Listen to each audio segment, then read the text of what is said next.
Break के बाद आपका फिर से स्वागत। चर्चा को आगे बढ़ाएं। एक छोटी सी सूचना आपके लिए। पिछले 2 दिनों से मतलब 2 सेशन में मैंने फंडामेंटल राइट्स पे चर्चा की। उस पर जो चर्चा हुई है उसको यदि आप नहीं देख पाए हैं, उसको जानना चाहते हैं, तो ऊपर में जो आई बटन है उसको पुश करें तो वो आपको मिलेगा। इसके अलावा पिछले 2-3 महीनों में अन्य विषयों पर भी चर्चा हुई है। उन चर्चाओं का जो वीडियो है वो आपको नीचे डिस्क्रिप्शन बॉक्स में उसका डिटेल मिलेगा, उसका लिंक मिलेगा, वहाँ से आप उसे ले सकते हैं। चलें अब आगे बढ़ें। जैसे मैंने अभी अभी अभी आपसे चर्चा की थी थोड़ी देर पहले कि सरकार जो है, राज्य सरकार हो या केंद्र सरकार हो, वो वर्ग भेद कर सकती है, वर्गीकरण कर सकती है, बशर्ते वो वर्गीकरण क्लासिक रिजनेबल होना चाहिए। उसमें स्वेच्छाचारिता नहीं होनी चाहिए, आर्बिट्रेरीनेस नहीं होना चाहिए। एक प्रश्न उठता है और विभिन्न परिस्थितियों में प्रश्न उठा भी है कि क्या एक व्यक्ति को, क्या एक संस्था को वर्ग माना जा सकता है कि उसके लिए बहुत बड़ी संख्या होनी चाहिए। तो उसके लिए आपको मैं 2-3 मुकदमों का विवरण दूंगा। देखिए क्या है, फंडामेंटल राइट्स के कंसेप्ट को ठीक से समझने के लिए कुछ मुकदमों पर चर्चा करनी बहुत आवश्यक है, क्योंकि मैंने पहले ही निवेदन किया था कि इसमें बहुत सारे किंतु परंतु हैं। फंडामेंटल राइट्स का जो एलिमेंट्री प्रोविज़न है, जो बेसिक प्रोविज़न है, वो आपको जो दिशा दिखाता है, उसमें आप आगे जैसे जैसे उसमें पढ़ते जाएंगे आपको लगेगा कि तो पूरी तरह से परिवर्तित रूप इसका सामने आ गया है। तो इसीलिए मैं कहने कहा था there are so many ifs and buts, so we have to examine the concept of the fundamental right critically and consciously, seriously, with the help of the decided leading cases. इसलिए मैं आपको बार बार बीच बीच में कुछ मुकदमों के बारे में बताता हूँ। वैसे ही एक मामला है जिसमें ये तय हुआ था कि क्या एक व्यक्ति को एक वर्ग माना जा सकता है। तो उसमें एक मामला है Charanjit versus Union of India का। ये मामला ऐसा है कि सोलापुर में, महाराष्ट्र सोलापुर में एक बहुत बड़ा मिल था और 2000 से ज़्यादा मजदूर काम करते थे। अव्यवस्था के चलते और प्रबंध तंत्र की लापरवाही के कारण मिल बंद होने के कगार पर आ गया। वहाँ अव्यवस्था बहुत बढ़ गई। सरकार ने एक अधिनियम पारित किया और पारित करके उस मिल का प्रबंध अपने हाथों में ले लिया, नियंत्रण अपने हाथ में ले लिया। तो जो उसके मालिक थे उन लोगों ने इसके विरुद्ध, सरकार के इस अधिनियम जो सरकार ने बनाया था उसके विरुद्ध वो कोर्ट में गए और उन्होंने कहा साहब ये तो एक आदमी के लिए इन्होंने कानून बना दिया, बताइए इससे बड़ा भेदभाव और क्या हो सकता है ना। उन्होंने कहा कि ये मिल जो है, सोलापुर की जो कंपनी, जो मिल है, जिसके मालिक जो है चरणजीत लोग हैं, इनके प्रबंधन को, इनके पूरे मिल को टेक ओवर करने के लिए इन्होंने अलग एक कानूनी पूरा अधिनियम बना दिया। तो क्या एक आदमी का एक कोई वर्ग हो सकता है? चलिए बहुत बड़े वर्ग को के ऊपर कार्रवाई करने के लिए आप अधिनियम बनाए तो समझ में आता है, एक मिल को टेक ओवर करने के लिए आपने एक्ट बना दिया। कोर्ट ने कहा नहीं नहीं, एक व्यक्ति को, एक संस्था को एक वर्ग माना जा सकता है ना, बशर्ते उसमें जो कार्यवाही का जो उद्देश्य है, वो उसका जो अंतरक है वो औचित्यपूर्ण हो। निश्चित से औचित्यपूर्ण है। मिल में इतनी अव्यवस्था है कि 2000 श्रमिकों और अधिकारियों और वहाँ के कर्मचारियों के रोजी रोटी के लाले पड़ गए हैं और प्रबंधन जो है मनमाने ढंग से उसको चलाना चाह रहा है। तो ऐसी स्थिति में सरकार जो है मजदूरों के हितों की चिंता करते हुए अधिनियम बना करके उस पर कार्यवाही करती थी। कोई भेदभावपूर्ण कार्यवाही नहीं है यहाँ पर किसी भी प्रकार का वायलेशन नहीं है राइट टू इक्वलिटी का। यही बात एक और मामले में कही गई। मामला बड़ा फेमस है, अनवर अली सरकार और स्टेट ऑफ वेस्ट बंगाल का। इसमें अनवर अली सरकार के खिलाफ जो मामला चल रहा था उसको सुनने के लिए स्पेशल कोर्ट बनाया गया। इसका विरोध किया उसने, कहा कि मैं भाई जहाँ पर ऑर्डिनरी कोर्ट है, रेगुलर कोर्ट है, जहाँ पर तमाम लोग के मुकदमे चलते हैं, वहाँ मेरा मामला चलना चाहिए, मेरे लिए स्पेशल कोर्ट बनाने की क्या जरूरत है। अदालत ने कहा नहीं, कुछ मामले की परिस्थितियों को देख करके, मामले की गंभीरता को देख करके उनको साधारण रेगुलर कोर्ट में चलाना असुविधाजनक होता है। ऐसी स्थिति में सरकार जो है स्पेशल कोर्ट इस्टेब्लिश कर सकती है, स्पेशल सुनवाई हो सकती है उसकी। आपने सुना होगा कि टाडा में के जो बंदी थे, जो आतंकवादी गतिविधियों में लिप्त जो लोग थे, उनकी सुनवाई स्पेशल कोर्ट में हुई, है ना। टाडा के तहत स्पेशल कोर्ट बनाए गए थे। तो सरकार इस प्रकार से जो है स्पेशल कोर्ट भी बना सकती है, और वो कोई भेदभाव जो है वो उचित माना जाएगा। ये against the right to equality नहीं है। इसी प्रकार से एक और मामला हुआ था, है ना, सौराष्ट्र का मामला था ये, गुजरात राज्य का, है ना। उस मामले में भी सरकार ने कहा कि स्पेशल कोर्ट एक्ट जो है वो ठीक है ना। इस मामले को भी आपको मैं बताऊंगा और आगे चल करके, ठीक। आपातकाल के दौरान जब 1975-76 के दौरान में जब आपातकाल लगा था, तो उस आपातकाल में जिन ऊपर कार्रवाई हुई थी उनकी कार्रवाई को सुनने के लिए स्पेशल कोर्ट बनाया गया। इसको कहा गया री ऑफ स्पेशल कोर्ट एक्ट 1978। कहा गया नहीं, संवैधानिक है। विशेष परिस्थितियों में कुछ मामले विशेष प्रकृति के होते हैं। आपने सुना होगा कई अपराधियों की सुनवाई जेल के अंदर की गई, क्योंकि उन अपराधियों को सामान्य अदालतों में उपस्थित करना, उनको लाना ले जाना बड़ा कष्टकारी था, चुनौतीपूर्ण था, संकटपूर्ण था। उनके लिए जो जेल में ही अदालतें लगाई गई। तो सरकारें इस प्रकार से यदि कोई काम करती हैं तो वो कानून एवं व्यवस्था को बनाए रखने के लिए करती हैं, है ना। उन्हें चैलेंज नहीं किया जा सकता, या ये नहीं कहा जा सकता कि ये अनकॉन्स्टिट्यूशनल है या एक राइट टू इक्वलिटी का वायलेशन है। ये हमने देखा था कि किस प्रकार से एक व्यक्ति को भी एक वर्ग जो है वो माना जा सकता है। आगे चलें, जो ज़्यादा महत्वपूर्ण है फंडामेंटल राइट्स पर, ये जितनी सारी बातें अपन कर रहे हैं ये सब किताबों में सब कुछ लिखा हुआ है। हम तो सिर्फ आपसे चर्चा कर रहे हैं, क्योंकि चर्चा करने से कुछ चीज़ें जल्दी समझ में आती है बनिस्बत की किताब को पढ़ने से। हालांकि किताब ही सबसे बड़ा सोर्स है, लेकिन चर्चा एक ऐसा माध्यम है जिसमें ज्ञान चक्षु खुलते हैं। इसलिए चर्चा की जाती है, इसलिए क्लास लगाई जाती है, इसलिए कोचिंग किया जाता है, इसलिए ट्यूशन किए जाते हैं। यही कारण है। अक्सर फंडामेंटल राइट्स के बारे में, खास करके राइट टू इक्वलिटी है, समता का अधिकार है, इस पर सबसे ज़्यादा जो प्रहार होता है वो आरक्षण को लेकर के होता है। आपके भी मन में ये बात बार बार आती होगी कि जब चारों तरफ समता का बोलबाला है, आर्टिकल 14 में आपने कहा कि equality before law, the equal protection of the law, article 15 में आप बोलते हैं कि जाति, मूल वंश, जिसको नस्ल भी कहा गया है, लिंग, धर्म, जन्म स्थान, इसके आधार पर कोई भेदभाव नहीं होगा, है ना।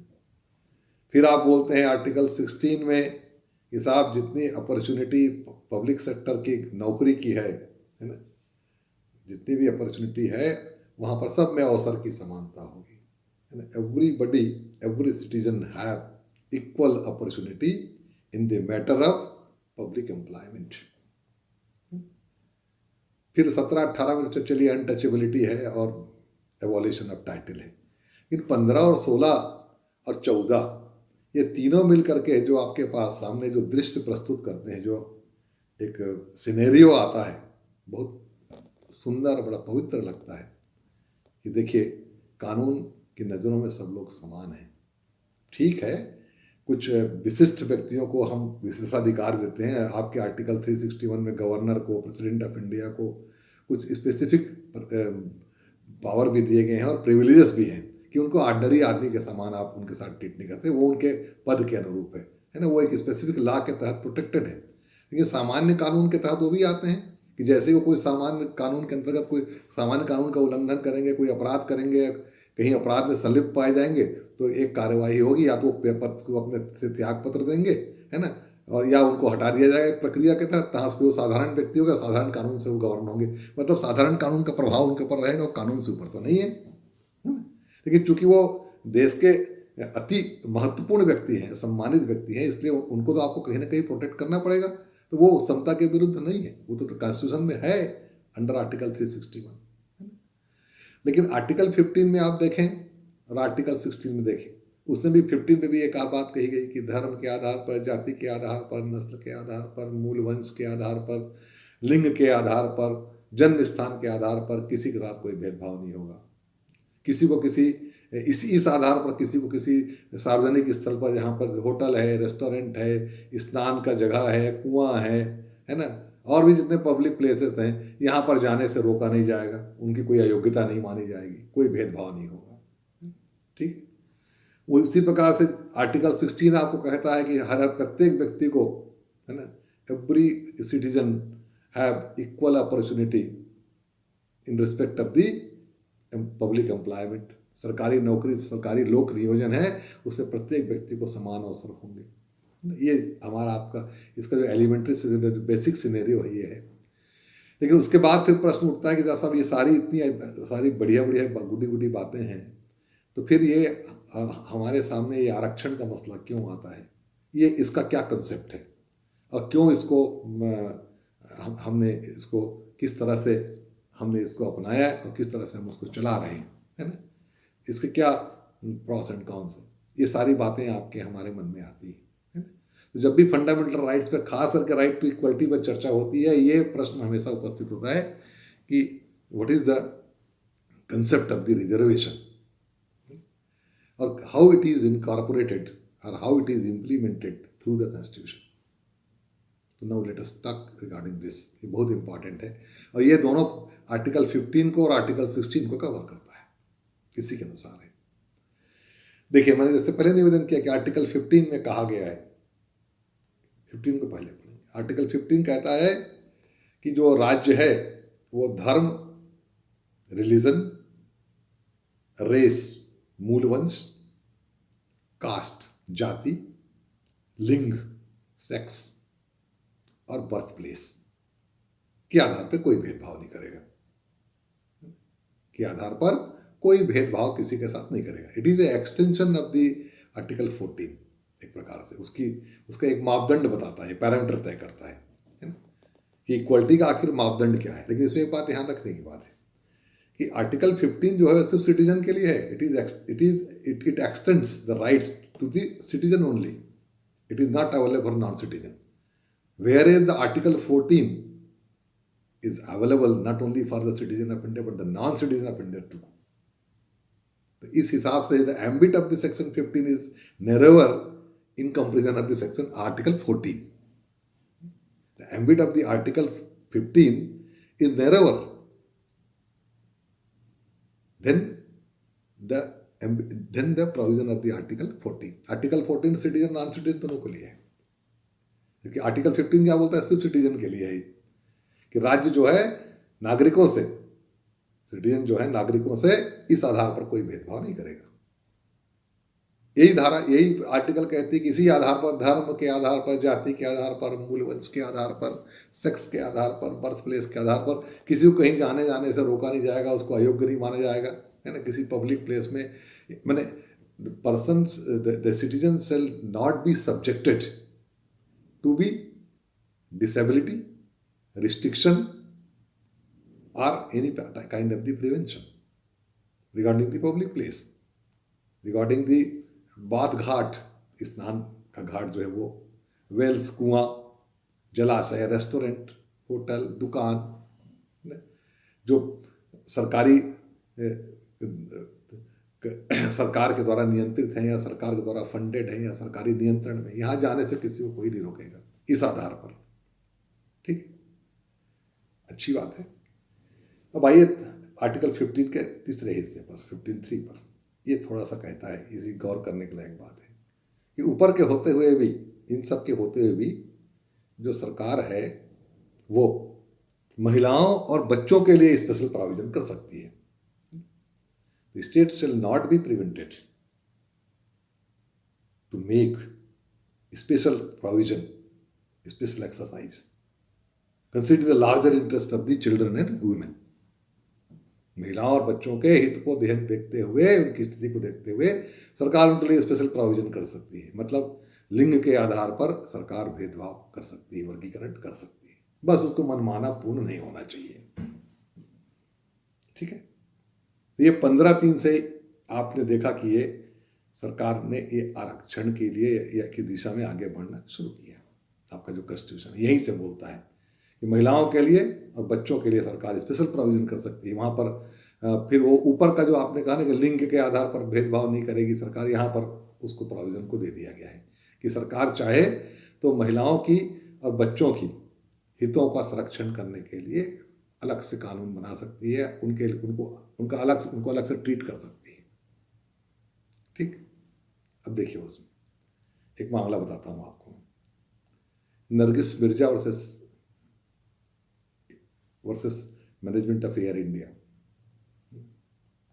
इसमें एक नियम बनाया गया था कि जो लोग एयर होस्टेस की नौकरी करेंगी, यदि वो एक निर्धारित उम्र में यदि शादी कर लेती हैं या गर्भ धारण कर लेती हैं, तो फिर उनको नौकरी से हटा दिया जाएगा और उसके बाद उनको 1-1 साल के मैनेजमेंट चाहे तो 1-1 साल का उनको नौकरी में आगे उनके अवधि को बढ़ाता जाएगा। इसको कहा गया, कोर्ट कोर्ट ने कहा कि किसी भी महिला को गर्भ धारण करने से रोकना पूरी तरह से उसके नारित्व पर कुठाराघात करना है। एक महिला जो है विवाह और विवाह के बाद माता बनने पर ही पूर्ण होती है, उसका व्यक्तित्व पूर्ण होता है। यदि आप उसको गर्भ धारण करने से रोक देंगे, इस प्रकार की नौकरी आप उसको करवा रहे हैं, आप अपने व्यवसायिक हितों के लिए उसको मां बनने से रोक देंगे, है ना। ये तो सीधा सीधा क्या है, स्वेच्छाचारिता है, निरंकुशता है। वर्गीकरण के नाम पर आप क्या कर रहे हैं, निरंकुशता कर रहे हैं। ये अलाउ नहीं है, उसको नहीं माना गया। ठीक है। एक यूसुफ अब्दुल मजीद का मामला था। इस मामले में ये कहा गया कि section 497 of the Indian penal code जो है वो भेदभाव करता है। कैसे भेदभाव करता है तो आपको बता दूं, धारा 497 इंडियन पेनल कोड में एडल्ट्री को डिफाइन किया गया है, जारता जिसको बोलते हैं, पर स्त्री गमन। उसमें ये व्यवस्था है कि यदि कोई महिला जो है अपनी मर्जी से, विवाहित महिला, उसको पहले ऐसा समझे कि जब कोई एक विवाहित महिला अपनी सहमति से किसी अन्य व्यक्ति से शारीरिक संबंध स्थापित करती है, विवाहेतर संबंध इसको बोलते हैं, है ना, स्थापित करती है, जिसमें उसके पति की सहमति नहीं है। देखिए, महिला की सहमति है, उसके पति की सहमति नहीं है, और उस पर पुरुष से वो संबंध स्थापित करती है, इसको एडल्ट्री कहा गया है। It is a violation of the matrimonial rights of the husband. England में ये एक सिविल रॉन्ग है, लेकिन इंडिया में इसको under section 497 it is A offence. अभी इसके बारे में और बताऊंगा आपको। तो कहा गया कि साहब ये तो स्त्री और पुरुष के बीच में भेदभाव करती है, क्योंकि पुरुष को दंडित करती है। जिस पुरुष के साथ उस महिला के संबंध है, विवाहेतर संबंध है ना, एक्स्ट्रा मैट्रिमोनियल रिलेशन है, जिसके साथ एक्स्ट्रा मैरिटल रिलेशन है, उस पुरुष को आप दंडित करते हैं। लेकिन महिला भी तो बराबर की उसमें भागीदार है, उसकी सहमति से संबंध स्थापित हुआ है, और महिला को आप दंडित नहीं करते। तो एक प्रकार से ये भेदभाव करता है ना, it is against the right to equality. अदालत ने कहा नहीं, ऐसा नहीं है। इसको जानबूझ करके इस धारा को इसी तरह से डिजाइन किया गया कि भारत में जो महिलाओं की स्थिति है उतनी बढ़िया नहीं है, महिलाएं शिक्षित नहीं है, महिलाओं को अपने सुरक्षा की उतनी उसके प्रति उतनी वो जागरूक नहीं है, उनको कोई भी बहला के फुसला के उनके साथ में संबंध स्थापित कर लेता है। तो ऐसे महिलाओं को यदि हम दंडित करना शुरू करेंगे तो न्याय का जो उद्देश्य है वो भटक जाएगा। तो हम उस पुरुष को दंडित करते हैं जिसने उस महिला के साथ में अवैध संबंध स्थापित किया। हम महिला को दंडित नहीं करते, उसको दुष्प्रेरक नहीं मानते। क्यों नहीं मानते? क्योंकि महिलाओं की स्थिति भारत में अभी उतनी अच्छी नहीं है को अपने भले और बुरे को अच्छे ढंग से समझ सकें। That was the view of the court in this case. और कहा कि नहीं, ये अनकॉन्स्टिट्यूशनल नहीं है, ये कॉन्स्टिट्यूशनल है। काफ़ी सोच समझ के इसको डिज़ाइन किया गया है। एक Javed versus state of Haryana के मामले में कहा गया कि साहब आप, उसमें यह कहा गया था कि जो लोग सरपंच का चुनाव लड़ना चाहते हैं तो उनके 2 से अधिक बच्चे नहीं होने चाहिए। यदि 2 से अधिक बच्चे हैं तो आप चुनाव नहीं लड़ सकते। इसको चैलेंज किया गया कि साहब तो भेदभाव कर रहे हैं आप, हमारे 2 से ज़्यादा बच्चे तो हमारा क्या गुनाह है, और उसका 2 से कम है तो कौन सा बड़ा भारी वो योग्य हो गया वो। और आपका ये उद्देश्य क्या है, आप ऐसा करके क्या करना चाहते हैं। सरकार ने की ओर से जवाब आया कि भाई हम परिवार नियोजन को के लक्ष्य को ध्यान में रख करके चल रहे हैं, और ये हमारे लिए बड़ा इंपॉर्टेंट है कि हम ऐसे लोगों को हतोत्साहित करें जिनके अधिक बच्चे हैं। सरकार ने, कोर्ट ने भी इस बात को स्वीकार किया कि हाँ, इनका जो उद्देश्य है उस उद्देश्य के साथ में ये जो उनका घटक है, जो अंतर का जो डिफरेंशिया है वो मेल खाता है, इसलिए ठीक है ना।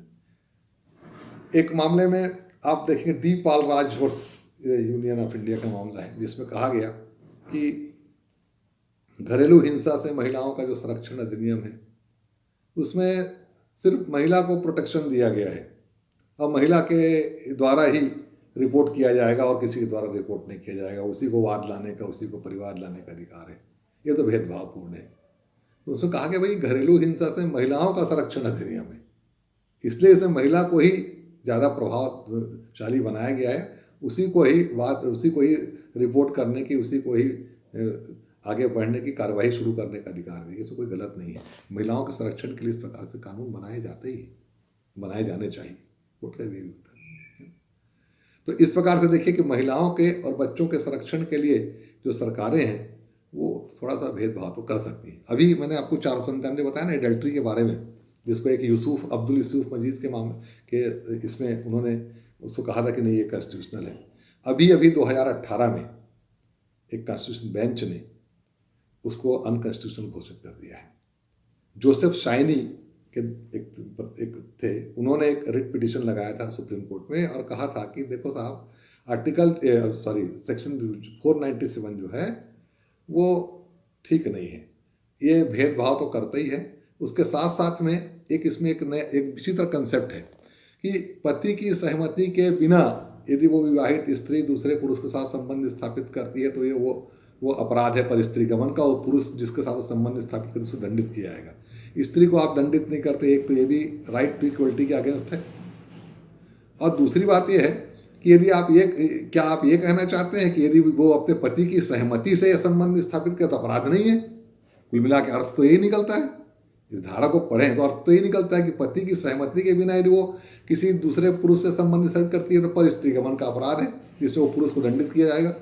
कि यदि वो पति की सहमति से करे तो फिर अपराध नहीं है।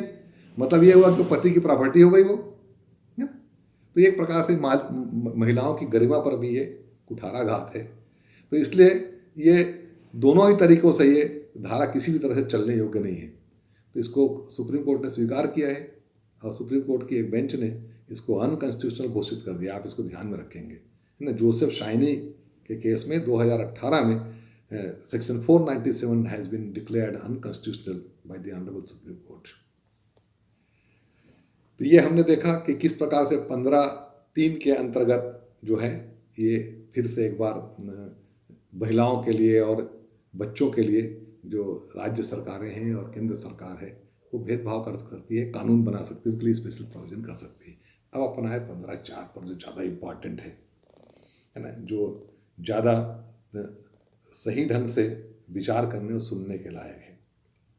15(4) जो है वो यूं मान के चलिए आप कि सन 1951 में जो पहला संविधान संशोधन हुआ था उसी के तहत ही जोड़ा गया 15(4). इसकी शुरुआत ऐसे हुई कि एक चंपाकम दोराई राजन का मामला आया साउथ इंडिया का। उसमें उन्होंने शिक्षण संस्थानों में प्रवेश के संबंध में कुछ धार्मिक आधारों पर आरक्षण कर दिया।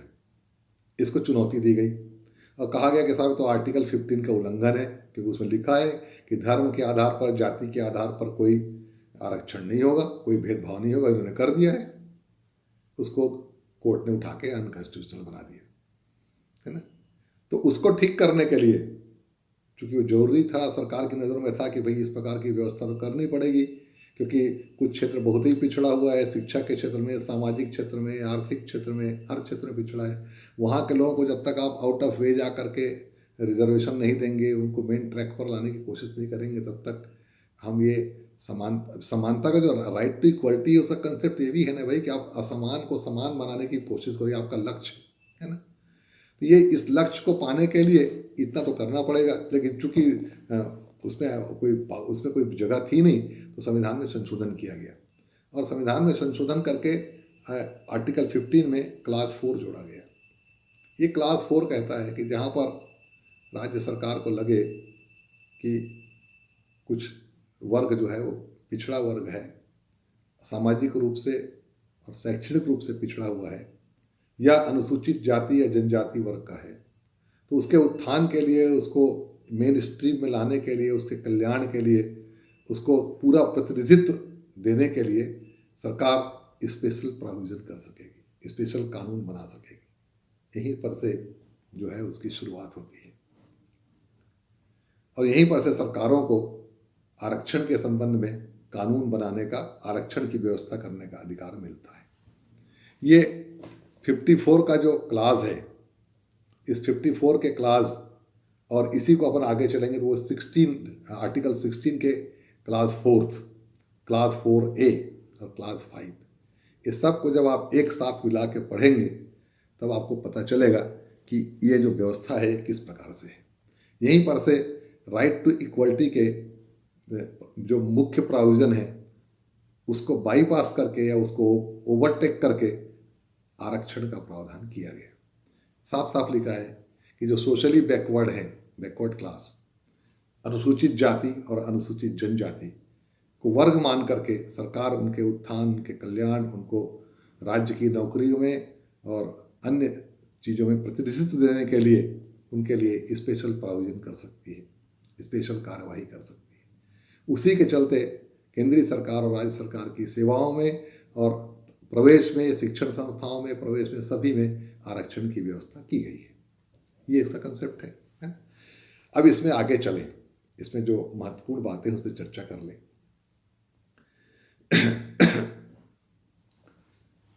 15(4) के मामले में जब अपन आगे पढ़ेंगे तो अभी जो मैंने आर्टिकल 15(4) पे बताया उसको थोड़ा सा अब मैं यहीं पर रख करके आपको 16 की ओर ले चलता हूँ, क्योंकि 16 का ज़्यादा संबंध है। आर्टिकल 16 को आप पढ़ेंगे तो आर्टिकल 16 क्या बोलता है कि there is a equality, there shall be equality of opportunity in respect of public employment for every citizen, for each and every citizen. State shall not deny the citizen of India regarding the employment of public sector on the grounds of religion, race, caste, sex, place of birth, descent. This is the new word inserted in this Article 16. Right? Descent and residence. Descent और residence, उत्पत्ति और निवास, ये दोनों article 15 में नहीं है, ये आर्टिकल 16 में है कि धर्म, मूल वंश, रेस, जाति, कास्ट, सेक्स, लिंग, प्लेस ऑफ बर्थ, जन्म स्थान, डिसेंट, उत्पत्ति या उद्भव, और रेसिडेंस, निवास, इस आधार पर आप किसी को भी पब्लिक सेक्टर में, सरकारी क्षेत्र में नौकरी में अवसर की उसे समानता प्राप्त होगी। उसे आप अवसर की समानता से कोई भी राज्य वंचित नहीं करेगा।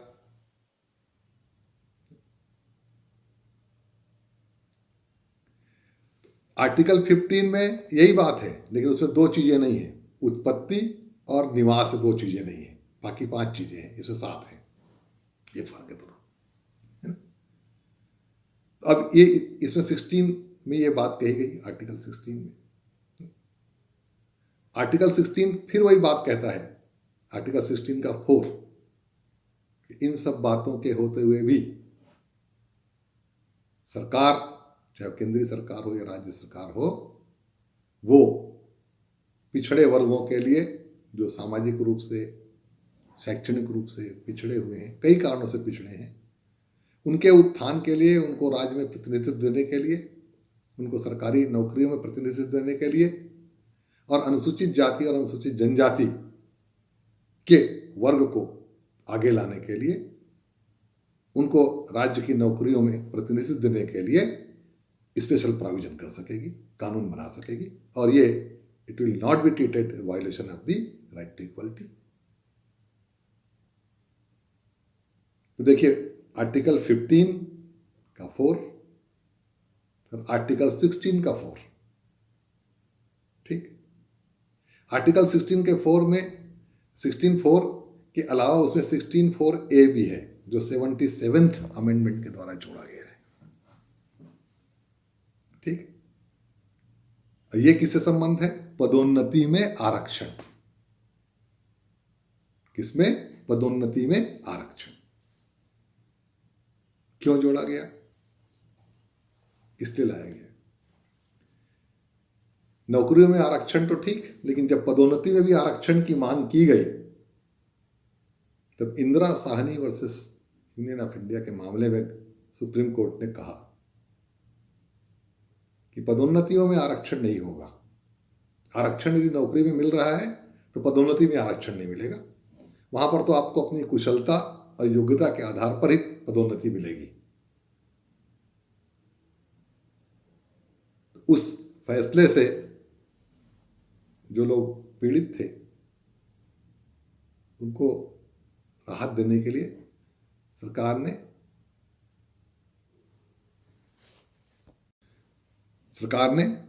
1995 में कॉन्स्टिट्यूशन में 77वां अमेंडमेंट किया, और जिसके चलते और उसके बाद पदोन्नति में भी आरक्षण का रास्ता साफ हो गया। देख रहे हैं अब स्थिति क्या है? अब स्थिति यह है कि 15(4),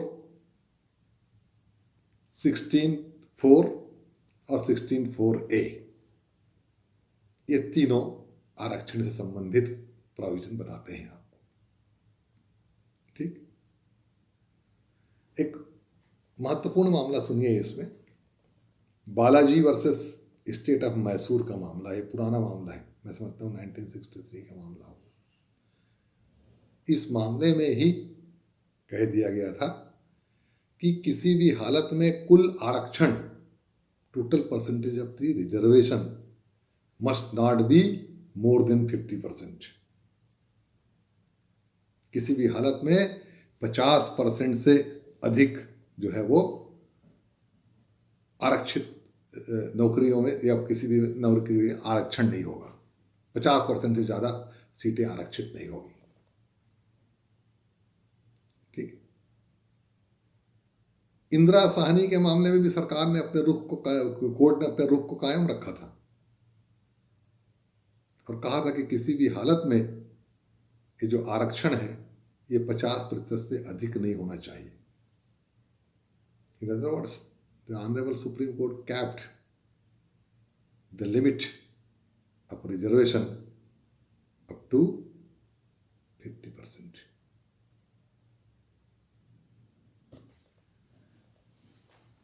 लेकिन स्थिति क्या है कि साहब अभी 2019 में एक और संविधान में संशोधन लाया गया, 103rd amendment in the constitution, and thereby the 10% reservation is given to the EWS, economically weaker section of the general category candidate। जो सामान्य श्रेणी के जो हैं उनके लिए 10% का आरक्षण किया गया आर्थिक आधार पर। वे जो लोग निर्धन हैं, आर्थिक आधार जो आर्थिक रूप से कमजोर हैं, ऐसे सवर्णों को, जनरल कैटेगरी के लोगों को 10% आरक्षण दिया जाएगा। ये लागू भी हो गया है। ये कब आया? ये 103rd अमेंडमेंट जो भी 2019 में हुआ उसके चलते लागू किया गया है। अब स्थिति क्या बन रही है कि बहुत सारे राज्यों में तो 50% की सीमा पार कर चुकी है। क्योंकि संसद में कहा गया था, जब ये 10% वाला आरक्षण का मामला आया तो बहस के दौरान कहा गया था कि भाई उसमें ये बात आएगी कि भाई सुप्रीम कोर्ट का फैसला है कि किसी भी हालत में 50% से अधिक आरक्षण नहीं होना चाहिए। उन्होंने कहा हाँ वो ठीक है, लेकिन सुप्रीम कोर्ट ने 50% आरक्षण जाति के आधार पर कहा है कि जाति के आधार पर आरक्षण 50% से अधिक नहीं होना चाहिए। हम ये जो ला रहे हैं तो आर्थिक आधार पर है। ये कुल मिला के आरक्षण तो हो गया ना। तो स्थिति ये है आज कि कुछ कई राज्यों में वो 50% से बहुत ज़्यादा है। तमिलनाडु में 67% हो गया है। मैंने एक रिपोर्ट में पढ़ा था, मैं सही भी हो सकता हूँ, मैं सही हो सकता हूँ, हो सकता है कि कुछ थोड़ा बहुत गलत हो जाए। एक मैं रिपोर्ट में पढ़ा था, समाचार पत्रों में भी आया था कि हमारे छत्तीसगढ़ राज्य में भी ये आरक्षण की जो सीमा है 50% से बहुत आगे है, 82% तक पहुंच गई। सरकार ने जो पिछले अगस्त सितंबर में जो ऑर्डिनेंस निकाला था, उस ऑर्डिनेंस के हिसाब से we have 82% reservation in government service. Backward को है, एससी को है, एसटी को है, और 10% का जो नया संविधान संशोधन के तहत जो नया आया ईडब्ल्यूएस के लिए, वो भी है। महाराष्ट्र भी ये सीमा आगे बढ़ गई है, एमपी में भी बढ़ गई है, और now these matter are under litigation. लोग इसको चैलेंज कर रहे हैं कि कैसे हुआ है। सरकारों के पास अपनी दलील है, लोगों के पास अपनी दलील है। ये जो रिजर्वेशन का जो ये सिनेरियो है मैंने आपके सामने रखा, which is closely associated with the right to equality. ठीक, अब आप आगे यदि आप कहें कि साहब इसके बाद जो आर्टिकल 16 के बाद जो है आर्टिकल 17 है और आर्टिकल 18 है, तो आर्टिकल 17 का संबंध अनटचेबिलिटी है कि भाई अस्पृश्यता जो है उसका उन्मूलन किया गया है कि कोई भी व्यक्ति छुआछूत का शिकार किसी को नहीं होने दिया जाएगा। और आर्टिकल 18 में पूरी तरह से जो उपाधियां दी जाती थी, टाइटल्स दिए जाते थे, अंग्रेजों के ज़माने में खूब सारे राय बहादुर, राय साहब, है ना, इस प्रकार के जो बड़ी बड़ी उपाधियां दी जाती थी, उससे एक क्लास बन गया था लोगों का। वो अपने आप को एक विशिष्ट वर्ग का व्यक्ति मानते थे। उसको सबको ख़त्म कर दिया गया आर्टिकल 18 के द्वारा, और कहा गया भाई सेना के क्षेत्र में जो लोग काम करेंगे, शौर्य का कार्य करेंगे, उच्च स्तरीय वीरता का प्रदर्शन करेंगे, अनुशासन का प्रदर्शन करेंगे, संस्कृति के क्षेत्र में, खेल के क्षेत्र में, शिक्षा के क्षेत्र में, है ना, यही उपाधियां रहेंगी, बाकी सारी उपाधियां समाप्त की जाती हैं। तो ये हमारा ये जो था, ये एक प्रकार से हमने जो देखा, ये आर्टिकल 14 के बारे में हमने चर्चा की। मैंने बहुत सारे मामलों को आपको बताया, कुछ मामले छूट भी गए हैं, कोई बात नहीं, समय और जैसे रहेगा अपन इस पर आगे भी चर्चा करते रहेंगे। अगला जो हमारा टॉपिक होगा वो होगा आर्टिकल 19 पर। Article 19 is very important. It is right to freedom, स्वतंत्रता का अधिकार। बहुत सारे अधिकार इसके अंतर्गत हैं जिसमें अपन वन बाई वन चर्चा करेंगे। उसके बाद है हमारा right to life and personal liberty, व्यक्तिगत स्वतंत्रता और जीवन का अधिकार। इसमें सुसाइड के भी बहुत सारे मामले हैं जिसको सुप्रीम कोर्ट में लाया गया था कि जो सुसाइड है, आप जानते हैं कि इंडियन पेनल कोड की में ये जो है ये अपराध माना गया है ना। ये जो है ये भारतीय दंड संहिता के अंतर्गत क्या है, आत्महत्या जो है एक अपराध है। कहा गया साहब ये तो अनकॉन्स्टिट्यूशनल है, क्योंकि ये मूल अधिकारों का खंडन। हमको जीने का अधिकार तो हमको मरने का भी अधिकार है। तो इसमें भी सुप्रीम कोर्ट का फैसला है कि नहीं, जीने के अधिकार जो आपको दिया गया है आर्टिकल 21 में, वो सम्मानपूर्वक जीने का अधिकार है, उसमें मरने का अधिकार शामिल नहीं है। तो what is the right to life and right to personal liberty और राइट टू फ्रीडम।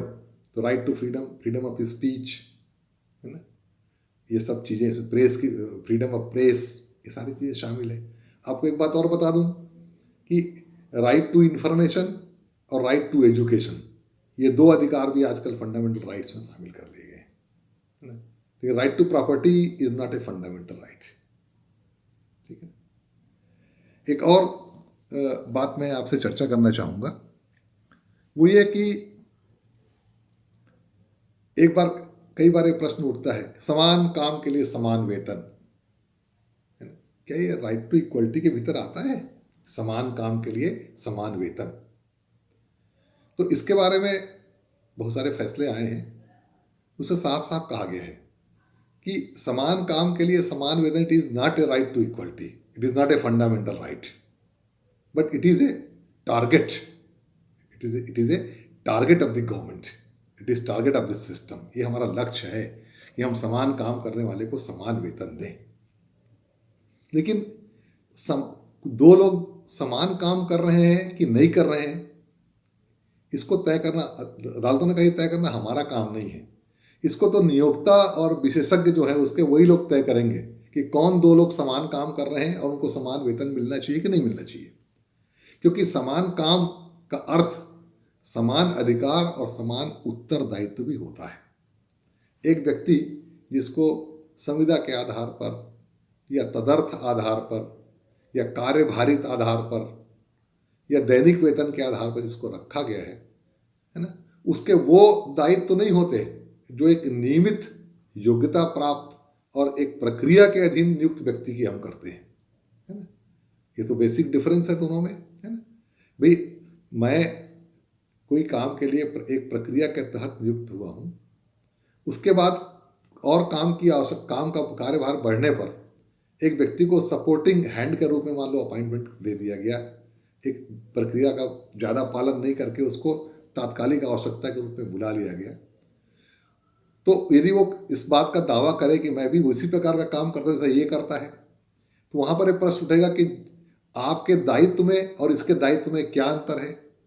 ये जो व्यक्ति एक रेगुलर नियुक्त व्यक्ति है, जो नियमित प्रक्रिया के तहत नियुक्त व्यक्ति, उसके बहुत सारे दायित्व हैं, उसकी अकाउंटेबिलिटी फिक्स है। सिर्फ उसके अधिकार ही नहीं है, उसके दायित्व भी बहुत सारे हैं। वो सारे दायित्व उसके ऊपर इम्पोज नहीं किया जा सकता।